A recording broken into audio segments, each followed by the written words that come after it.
بسم اللہ الرحمن الرحیم الحق المبین۔ اگلا جو ہمارے پاس ٹاپک ہے وہ ہے توہین کا دار و مدار واقعیت پر نہیں ہوتا، یعنی کوئی واقعہ جو ہوتا ہے نا، اس واقعے کو بیان کرتے ہوئے ہم یہ نہیں کہہ سکتے کہ یہ واقعہ توہین کا تھا یا تعظیم کا تھا، بلکہ اصل میں جو توہین کا دار و مدار ہے وہ عبارتوں پر ہوتا ہے، کلام پر ہوتا ہے کہ اس واقعے کے اندر کیا الفاظ استعمال کیے گئے ہیں، کیا گفتگو کی گئی ہے، کیا عبارات استعمال کی گئی ہیں، وہ اصل میں توہین کا موجب بنتی ہے۔ کیونکہ بعض اوقات ایسا ہوتا ہے کہ ایک پورا واقعہ بیان کر دیا جائے نا تفصیل کے ساتھ، تو اس میں کوئی توہین والی بات نہیں لگ رہی ہوتی،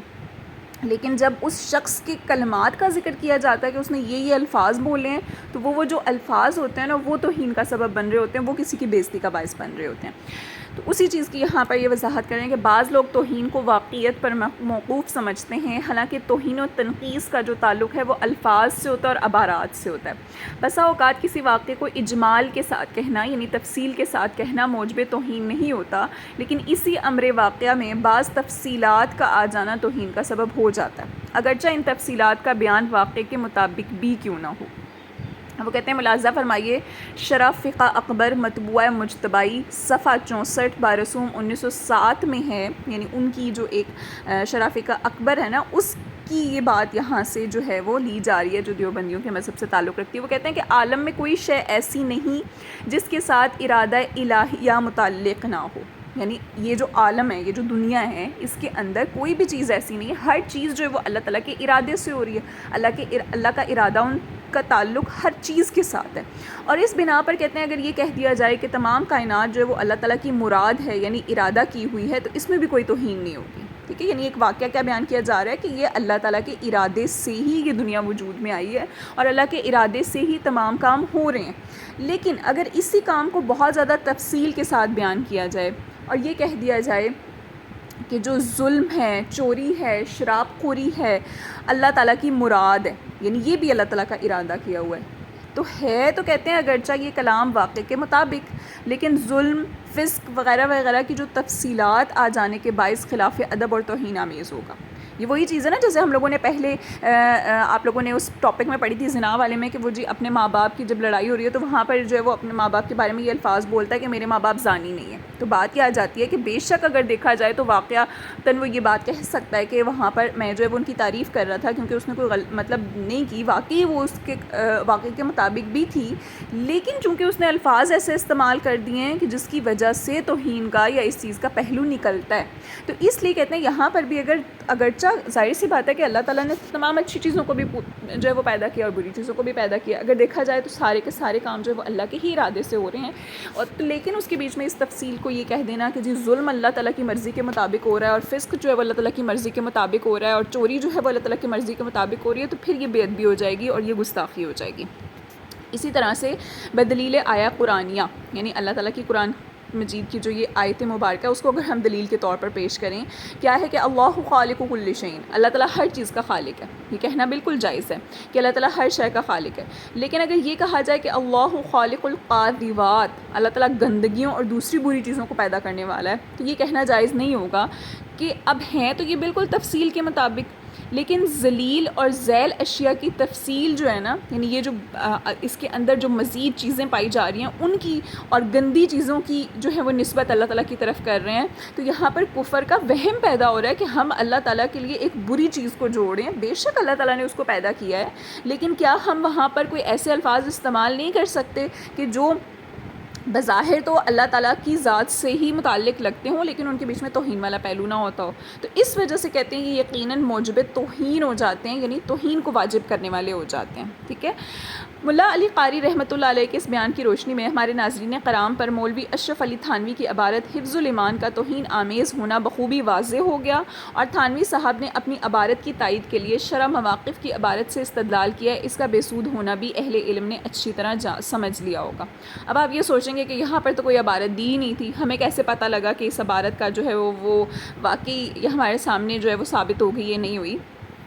تو اس کا خلاصہ آگے یہ بیان کر رہے ہیں۔ اچھا ایک چیز اور ذہن میں رکھ لیجیے گا، مولوی اشرف علی تھانوی جو ہے یہ دیوبندی ہیں، حفظ الایمان ان کی کتاب ہے، ٹھیک ہے، اور اس کے علاوہ جو شرح مواقف ہے نا وہ بھی انہی کی جو کتابیں ہیں دیوبندیوں وغیرہ کی، یہ انہی سے استدلال انہوں نے کیا ہوا ہے کہ اپنی ہی ایک کتاب کے جو ہے وہ عبارت کو یا کلام کو لے کر اپنی ہی کسی دوسری جو عبارت ہے اس سے تائید حاصل کی ہوئی ہے، اس سے مدد حاصل کی ہوئی ہے، اس کو پکا کیا ہوا ہے۔ اچھا، اب ان کا جو علم غیب سے متعلق ان کا عقیدہ ہے نا دیوبندیوں کا، وہ یہ ہے کہ جس طرح حضور پاک صلی اللہ علیہ وسلم کو علم ہے نا، علم غیب ہے، اسی طرح سے عام لوگوں کو بھی علم غیب ہوتا ہے۔ علم غیب کس طرح سے ہوتا ہے کہ دیکھیں بعض اوقات جو ہے وہ اب ہمارے سامنے ایک بچہ بیٹھا ہوا ہے، ٹھیک ہے، میرے پاس پڑھنے آتا ہے اور میں اس کے بارے میں یہ کہہ دیتی ہوں، اندازہ لگاتی ہوں نا اس کے حالات پر اور آگے ساری چیزوں پہ کہ وہ توجہ دیتا ہے یا نہیں دیتا، پڑھتا ہے یا نہیں پڑھتا، تو میں کہہ دیتی ہوں یہ تو فیل ہی ہوگا پکا۔ اب میں ایک ایسی چیز کی وضاحت کر رہی ہوں جو ابھی ہوئی نہیں ہے، ہونی ہے، یعنی غیب کا علم جسے کہہ سکتے ہیں، اور واقعی بعد میں وہ بچہ فیل ہو جاتا ہے تو اٹس مین کہ مجھے پہلے سے پتہ تھا، تو یہ علم غیب تھا میرا۔ تو یہ اسی چیز کو یہ کہتے ہیں کہ جو حضور پاک صلی اللہ علیہ وسلم کا علم ہے نا، وہ کوئی خاص بات نہیں ہے، کیونکہ یہ تو عام لوگوں کے اندر بھی اس طرح کی چیزیں پائی جاتی ہیں نا۔ یہ خیر اس کی ڈیٹیل ابھی آپ جو ہے نا وہ آئی تھنک 46 پیج سے میں دیکھ رہی تھی، اس سے آگے آنورڈ جتنے آتے ہیں نا یہ پیجز، ان کے بیچ میں ان کا الگ الگ ہر ایک ٹاپک کے حوالے سے کہ اہل سنت کا اس میں کیا مذہب ہے اور دیوبندیوں کا کیا مذہب ہے اسی بات کے بارے میں، اور ان کی عبارتوں کے ساتھ ان کو بیان کیا گیا، تو وہاں پہ ہم بہت تفصیل سے پڑھیں گے۔ فی الحال آپ یہاں پر یہ پڑھیں کہ یہ جو 2 عبارتوں کا ذکر ہو رہا ہے نا، یہ حضور کے علم غیب کے بارے میں ہو رہا ہے، ٹھیک ہے، اس کا خلاصہ یہ آگے بیان کر رہے ہیں کہ وہ کیا عبارت تھی اصل میں۔ کہتے ہیں اگر بالفرض یہ تسلیم کر لیا جائے کہ بعض علم غیب جو ہے وہ حیوانات، بہائم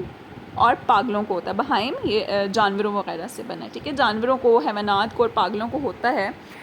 تب بھی مولوی اشرف علی تھانوی کی طرح یہ کہنا کہ اگر حضور پاک صلی اللہ علیہ وسلم کے لیے بعض علم غیب مانا جائے تو ایسا علم غیب ہر زید عمر اور ہر صبی و مجنون،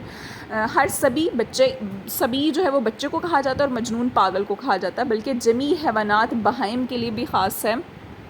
یقیناً حضور پاک صلی اللہ علیہ وسلم کے حق میں یہ موجب توہین ہوگا۔ یعنی کہتے ہیں کہ اگر ٹھیک ہے ہم اس بات کو مان لیتے ہیں کہ واقعی کسی شخص کو کسی نہ کسی بات کا علم بعض اوقات ہوتا ہے، یا وہ حالات کو یا کسی بھی چیزوں کا پیش نظر رکھتے ہوئے، یا جیسے ولی ہوتے ہیں یا کوئی بھی اس طرح کے لوگ ہوتے ہیں، وہ اگلے پیشن گوئی کرتے ہیں کہ بھئی یہ ایسے ہوگا ایسے ہوگا، اور ایسا ہو بھی جاتا ہے، اگر ہم اس بات کو مان بھی لیں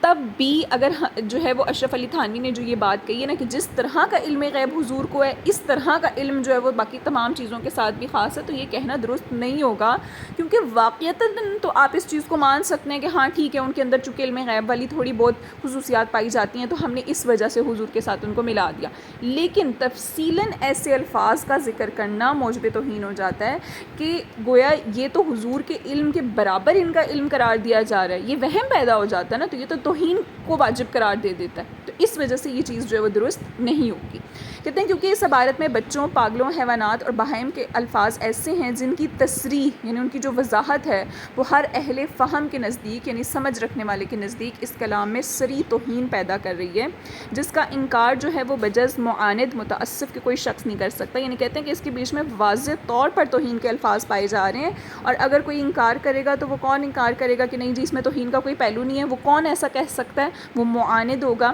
اناد سے بنا، دشمنی سے بنا کہ دشمن شخص ہوگا جو اسلام سے دشمنی رکھنے والا ہوگا، اور متعصف جو ہے نا وہ دھاندلی کو بھی کہا جاتا ہے، تشدد کو، ظلم کو، فساد کو، ٹھیک ہے، یہ ان تمام بے راہ روی وغیرہ، ٹھیک ہے، ان تمام الفاظ کے لیے یہ استعمال ہوتا ہے۔ تو ایسا شخص جو دین سے ہٹا ہوا ہوگا، دین سے بے راہ ہوگا، دین کے ساتھ ظلم فساد وغیرہ چاہتا ہوگا، وہی اس چیز کا انکار کرے گا کہ بھئی نہیں ان الفاظ میں کوئی بھی، ان وضاحت میں جو ہے یعنی یہ جو الفاظ بیان کیے گئے نا یہاں پہ پاگل اور مجنون اور بچہ وغیرہ، تو ان کے بیچ میں کوئی توہین نہیں ہے۔ یہ واقعتاً ہمارے سامنے یہ الفاظ جب آ رہے ہیں تو یہ الفاظ اس واقعے کی تفصیل کو ایسا بیان کر رہے ہیں کہ یہ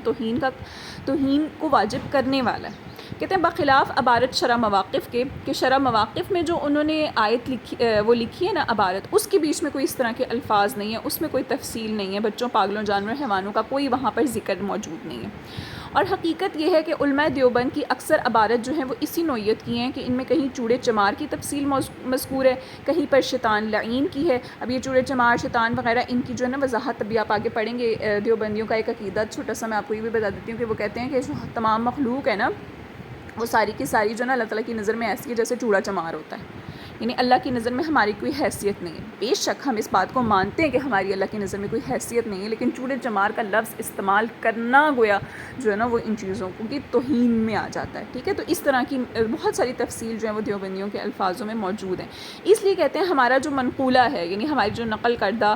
چیزیں یہاں پر بیان کی گئی ہیں بالا بیان کی روشنی میں، علماء دیوبند کی ایسی تمام عبارات کا توہین آمیز ہونا روز روشن کی طرح ظاہر ہے، اور ان میں جو تعویلات کی جاتی ہیں ان سب کا لغو اور بیکار ہونا اظہر من الشمس، یعنی سورج سے بھی زیادہ ظاہر ہے.